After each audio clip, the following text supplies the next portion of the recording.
Rough કોમ્યુટેશનના પરિણામે brush પર કઈ અસર થાય છે? એ. બ્રશ ઠંડુ પડે છે. બી. બ્રશ પર સ્પાર્કિંગ થાય છે. સી. બ્રશની સપાટી સ્મૂધ બને છે. ડી. ઉપરોક્ત તમામ. એમાં બી જવાબ આવશે. બ્રશ પર સ્પાર્કિંગ થાય છે. ડીસી મોટર કયા પ્રકારની હોય છે? A. Shunt motor. B. Series motor. C. Compound motor. D. ઉપરોક્ત તમામ. ઉપરોક્ત તમામ જવાબ આવશે આમાં. ડીસી સિરીઝ મોટરને ક્યારે લોડ જોડ્યા સિવાય ચલાવવી ન જોઈએ નહીંતર એ. તેના ફિલ્ડ કરંટનું મૂલ્ય મહત્તમ થશે. બી. તેની સ્પીડ ભયાનક હદ સુધી વધી શકે છે. સી. તેનો ટોર્ક ખૂબ જ ઓછો થઈ જાય છે. ડી. તેની રેટેડ સ્પીડ પ્રાપ્ત નહીં કરી શકે. ઓપ્શન નંબર બી જવાબ આવશે. તેની ભયાનક હદ સુધી વધી શકે છે સ્પીડ. ડીસી શન્ટ મોટરને સ્થિર સ્પીડ મોટર કહે છે. બી. વેરિયેબલ સ્પીડ મોટર કહે છે. સી. હાઈ સ્પીડ અને હાઈ ટોર્કવાળી મોટર કહેવાય છે કે ડી. લો સ્પીડ અને લો ટોર્કવાળી મોટર કહે છે. એમાં આવશે ઓપ્શન નંબર એ. સ્થિર સ્પીડ મોટર કહે છે. ડીસી શન્ટ મોટરની ફરવાની દિશા બદલવા માટે એ. સપ્લાય લાઇનની પોલારિટી બદલો. બી. આર્મેચરમાંથી પસાર થતા કરંટની દિશા બદલો. સી. ફિલ્ડમાંથી પસાર થતા કરંટની દિશા બદલો. ડી. એ અને બી બંને. ઓપ્શન નંબર ડી જવાબ આવશે પાંચમો. આર્મેચર વાઇન્ડિંગમાં શા માટે ડમી કોઇલનો ઉપયોગ કરવો પડે છે? એ. વાઇન્ડિંગ મજબૂત કરવા. બી. વાઇન્ડિંગને બેલેન્સ કરવા. સી. વાઇન્ડિંગને યોગ્ય આકાર આપવા. ડી. ઉપયોગ પૈકી એક પણ નહીં. તો એમાં આવશે બી. વાઇન્ડિંગને બેલેન્સ કરવા માટે. લેપ અને વેવ વાઇન્ડિંગ કઈ બાબતમાં અલગ પડે છે? એ. કોઇલના આકારમાં. બી. Commutator connection. સી. કોઇલની ગોઠવણીમાં. ડી. Power output. એમાં આવશે બી. Commutator connection.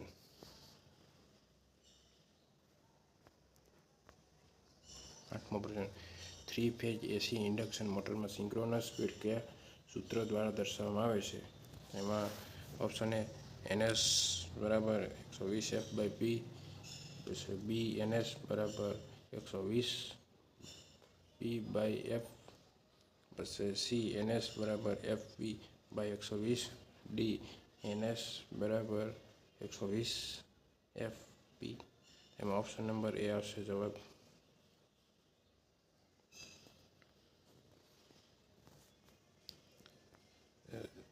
સ્લિપરિંગને ટકાવારીમાં દર્શાવવા માટે કયું સૂત્ર છે?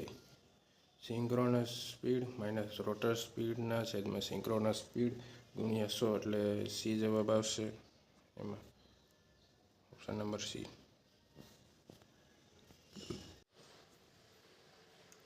3 ફેઝ ઇન્ડક્શન મોટરમાં રોટેટિંગ મેગ્નેટિક ફિલ્ડ ખાલી જગ્યા ખૂણે ખસે છે.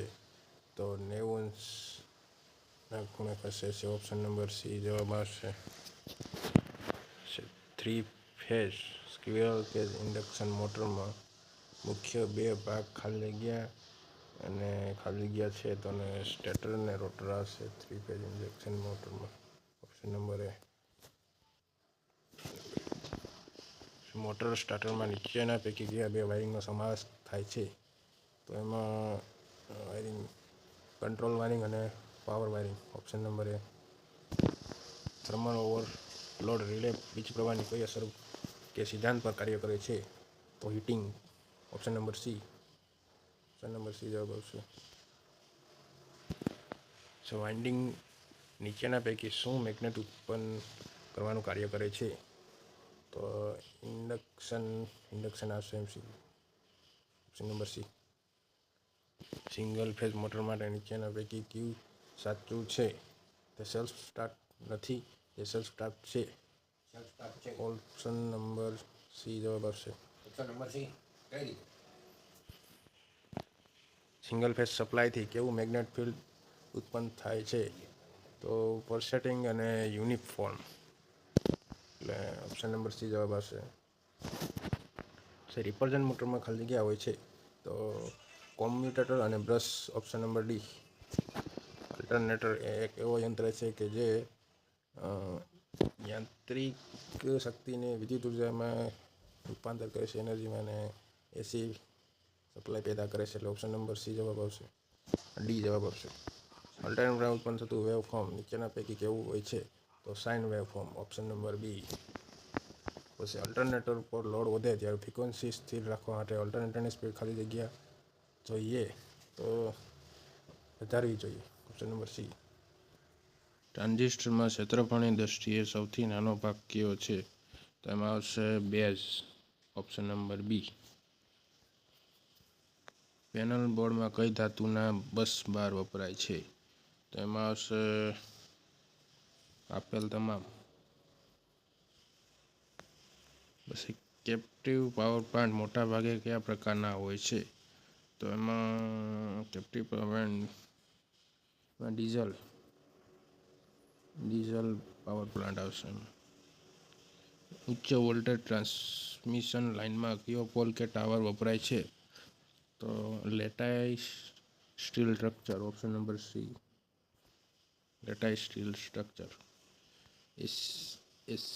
એસઆર કંડક્ટરમાં અંદરનો કંડક્ટર સ્ટીલનો અને બહારનો કંડક્ટર એલ્યુમિનિયમનો હોય છે. એટલે ઓપ્શન નંબર સી આવશે જવાબ. પછી EHV એસી કરતાં HVDC ટ્રાન્સમિશન વધારે ફાયદાકારક છે, કારણ કે તેમાં માત્ર બે જ કંડક્ટરની જરૂર પડે છે. તેમાં લોસ ખૂબ જ ઓછા હોય છે. લાંબા અંતરે એસીનું ડીસીમાં સસ્તું ટ્રાન્સમિશન સસ્તું પડે છે. ઉપયોગ તમામ. તો એમાં આવશે ઓપ્શન નંબર ડી. ઉપયોગ તમામ.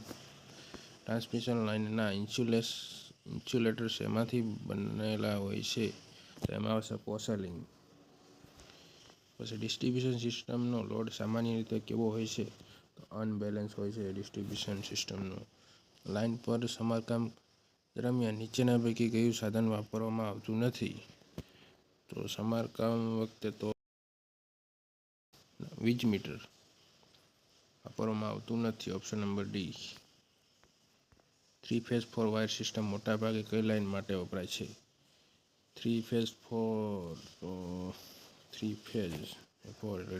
સેકન્ડરી ડિસ્ટ્રિબ્યુશન લાઇન માટે.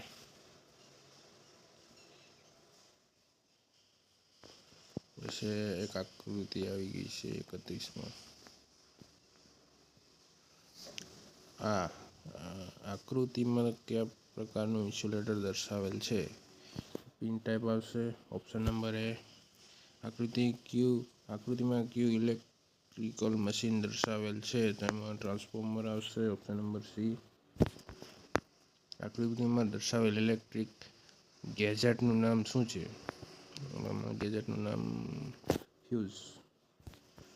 પછી આકૃતિમાં દર્શાવેલ ઇલેક્ટ્રિક ગેજેટનું નામ જણાવો. તો આ છે ડિસ્ટ્રિબ્યુશન બોર્ડ. ઓપ્શન નંબર એ. લાઇવ વાયર સાથે ચીપકેલ વ્યક્તિને છૂટો પાડવા માટે નીચેના પૈકી કઈ વસ્તુનો ઉપયોગ કરી શકાય? તો સૂકું લાકડું કે લાકડાનું ફર્નિચર, રબર, પ્લાસ્ટિક કે પ્લાસ્ટિકનું ફર્નિચર. ઉપયોગ તમામ આવશે જવાબ. Option number D. વાયરમાં હૂક અને વાયર લૂપ બનાવવા માટે કયું પ્લાયર વપરાય છે? તો રાઉન્ડ નોઝ પ્લાયર. મલ્ટીમીટરનો ઉપયોગ શું માપવા માટે થાય છે? કરંટ મપાય, રેઝિસ્ટન્સ, વોલ્ટેજ. ઉપયોગ તમામ. Option number D. પરમાણુમાં ઇલેક્ટ્રોનને ખાલી જગ્યા ચાર્જ હોય છે? તો માઇનસ ચાર્જ હોય છે. ઓપ્શન નંબર એ. 1 કુલમ વીજ ભાર એટલે QIT. ઓપ્શન નંબર સી જવાબ આવશે. રેઝિસ્ટન્સ માપવા માટે કયું મીટર વપરાય છે? Ohm meter. Option number A. Electric bell વીજપ્રવાહની કઈ અસર પર કાર્ય કરે છે? એમાં ઓપ્શન નંબર સી. ચુંબકીય અસર. મોટાભાગની અધાતુઓ વિદ્યુતનો કયો ગુણધર્મ ધરાવે છે? તો અવાહક. Option number C. એબોનાઇટ એ શેનું મિશ્રણ છે? કુદરતી rubber plus sulphur. Option number D. Class A insulating મટીરિયલનું વર્કિંગ ટેમ્પરેચર કેટલું હોય છે? તો એમાં ઓપ્શન નંબર બી. 105°C. 3/20નો વાયર એટલે કે 20 કેજ અને 3 તારવાળો wire option number B. Conductor પર ઇન્સ્યુલેટર તરીકે શેનો ઉપયોગ થાય છે? પીવીસી, એક્સેલ, બી એક્સેલ અને બેને આપેલ તમામ ઓપ્શન નંબર ડી. કંડક્ટરનો ગેજ નંબર વધતા તેનો વ્યાસ ઘટે છે. વાયરિંગમાં આઈ નિયમ અનુસાર ન્યુટ્રલ તાર માટે કયા કલરના વાયરની ભલામણ કરવામાં આવે છે? તો બ્લેક. ઓપ્શન નંબર એ. આકૃતિમાં દર્શાવેલ સર્કિટમાં કેટલા વોલ્ટેજ માપવામાં આવ્યા છે? તો એમાં 200 વોલ્ટ માપવામાં આવ્યા છે. પછી વિશિષ્ટ અવરોધનો એકમ શું છે? ઓહમમીટર આવ્યા. Option number C. કિર્ચોફના પ્રથમ નિયમથી કઈ રાશિનું મૂલ્ય મળે છે? તો વોલ્ટેજ કરંટ આવશે. ઓપ્શન નંબર બસ. પાવર એટલે કાર્ય કરવાનો દર. ભારતમાં સપ્લાય ફ્રીક્વન્સી કેટલા સાયકલ પ્રતિ સેકન્ડ હોય છે? તો 50. અને ડાયરેક્ટ કરંટ સપ્લાય ફ્રીક્વન્સી ખાલી જગ્યા હોય છે તો 0. પોલીફેઝ પાવર જનરેશન કેટલા ફેઝમાં કરવામાં આવે છે? તો 3. દાદર વાયરિંગમાં ખાલી જગ્યા સ્વિચ વપરાય છે? તો 2 વે સ્વિચ. 3-પિન પ્લગમાં મોટા ડાયામીટરની પિન ખાલી જગ્યા કનેક્શન માટે હોય છે? તો ઓપ્શન નંબર સી આવશે, અર્થ વાયર માટે. ફ્યુઝ સર્કિટમાં કયા પ્રકારના ફોલ્ટ સામે રક્ષણ આપે છે? શોર્ટ સર્કિટ ને ઓવરલોડ. Option number D. એમસીસીબીનું પૂરું નામ? Model case circuit breaker. Option number B આવશે જવાબ. બસ. ઇન્ડસ્ટ્રીઝમાં સૌથી વધારે કયા પ્રકારની મોટર વપરાય છે? તો એમાં આવશે slip ring induction motor. Option number C. Commercial multi storage બિલ્ડિંગમાં મેઇન સ્વિચ અને એનર્જી મીટર ક્યાં મૂકવામાં આવે છે? તો ગ્રાઉન્ડ ફ્લોર પર. Option number B. ઘનકોણનો એકમ કયો છે? તો સ્ટેરેડિયન. ઘનકોણનો. એમાં કોલમ 1માં ઇન્સ્યુલેટરનું નામ અને કોલમ 2માં માપવાની રાશિ દર્શાવવામાં આવી છે તેના માટે યોગ્ય જોડ કઈ છે? તો એમાં ઓપ્શન નંબર બી આવશે જવાબ.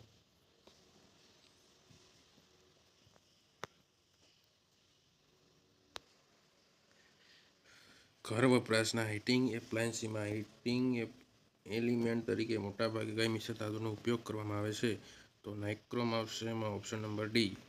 ટ્રાન્સફોર્મર નીચેના પૈકી કઈ રાશિ બદલતું નથી? તો ફ્રીક્વન્સી બદલતું નથી. આદર્શ ટ્રાન્સફોર્મરમાં આવશે જવાબ મેગ્નેટિક લીકેજ અને લોસ શૂન્ય હોય છે. ઓપ્શન નંબર એ. કોઈપણ ટ્રાન્સફોર્મરના પ્રાઇમરી અને સેકન્ડરી વાઇન્ડિંગમાં પ્રત્યેક આટાદીઠ વોલ્ટેજ હંમેશા સમાન હોય છે. ઓપ્શન નંબર એ જવાબ આવશે. ટ્રાન્સફોર્મરના વાઇન્ડિંગ માટે કયો તાર વપરાય છે? તો કોપરનો વાયર વપરાય છે. Enamel copper wire. ટ્રાન્સફોર્મરનું રેટિંગ કેવીએમાં હોય છે? ડિસ્ટ્રિબ્યુશનમાં કયા પ્રકારના ટ્રાન્સફોર્મર વપરાય છે? તો step down transformer. Option number C. સલામતીના કારણોસર સીટીની સેકન્ડરી શોર્ટ કરેલી અને સાથે મીટર જોડાયેલ હોવું જોઈએ. એટલે ઓપ્શન નંબર સી જવાબ આવશે. ડીસી જનરેટરનો આર્મેચર મૂળભૂત રીતે કયો વીજ પ્રવાહ ઉત્પન્ન થાય છે? તો જનરેટરમાં ડીસી જનરેટરમાં ઉત્પન્ન થયેલ ઈએમએફની દિશા શોધવા માટે નીચેના પૈકી કયો નિયમ વપરાય છે? તો જનરેટરની દિશા શોધવા માટે જમણા હાથનો નિયમ. Option number B. પછી વેવ વાઇન્ડિંગમાં પેરેલલ પથની સંખ્યા કેટલી હોય છે? તો પેરેલલ પથની 2 આવશે. C option. નીચેના પૈકી કયા કારણોસર ડીસી જનરેટરનું એસિડિયલ મેગ્નેટ નાશ પામે છે? તો મશીનને લાંબા સમય આઇડલ કન્ડિશનમાં રાખવાથી. ઓપ્શન નંબર બી આવશે જવાબ.